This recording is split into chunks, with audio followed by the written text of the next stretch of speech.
Presented by music. अभी आप सुन रहे हैं बिट्टू यादव की शानदार प्रस्तुति। डीजे सोनू कुशवाहा, कहाँ बाजार मोतिहारी।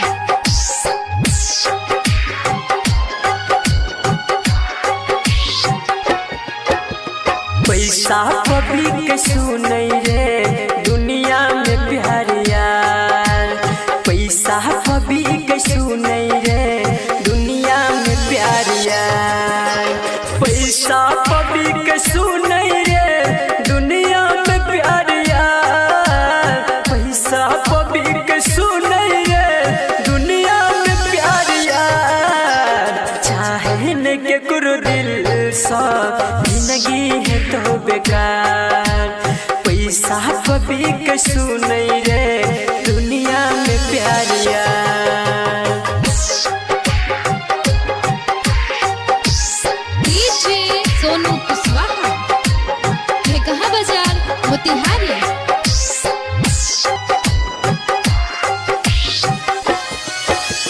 कहै छै सब झूठे प्यार, कहै छै झूठे अपना। झूठे देखाब दिल के रहै के साथ सपना। करै छै सब झूठे प्यार, कहै छै झूठे अपना। झूठे देखाब दिल के रहै के साथ सपना। बुझै खिलौना दिल के करै छै खेलवार। पैसा पब्लिक के सुनै रे दुनिया में प्यार यार।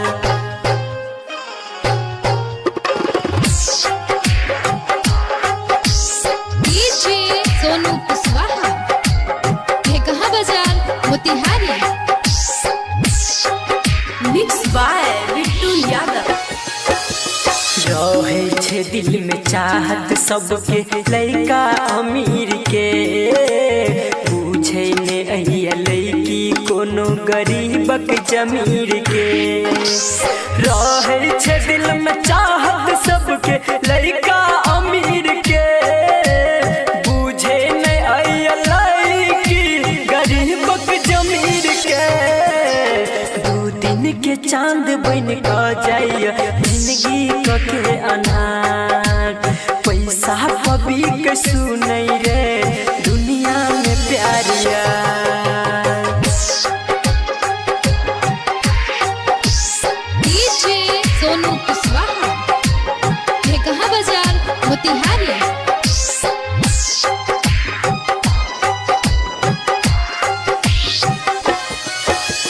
मैंने ककियो दुनिया ओकरा छोड़ जाइए संसार। कहे संदीप साचे बात प्यार में भला चार। मैंने ककियो दुनिया ओकरा छोड़ जाइए संसार। अभिमन्यु कहे साचे प्यार में भला चार। न साच लिखल के करो किस्मत या कपार। पैसा पब्लिक के सुनै रे दुनिया में प्यार यार। पैसा पब्लिक के सुनै रे दुनिया में प्यार यार। पैसा पब्लिक के सुनै रे दुनिया में प्यार यार। चाहे न केकरो दिल सा नहीं तो जिंदगी है तो बेकार। पैसा पब्लिक के सुनै रे दुनिया में प्यार यार।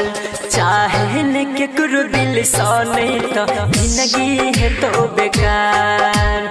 पैसा पब्लिक के सुनै रे दुनिया में प्यार यार। Mix by Bittu Yadav.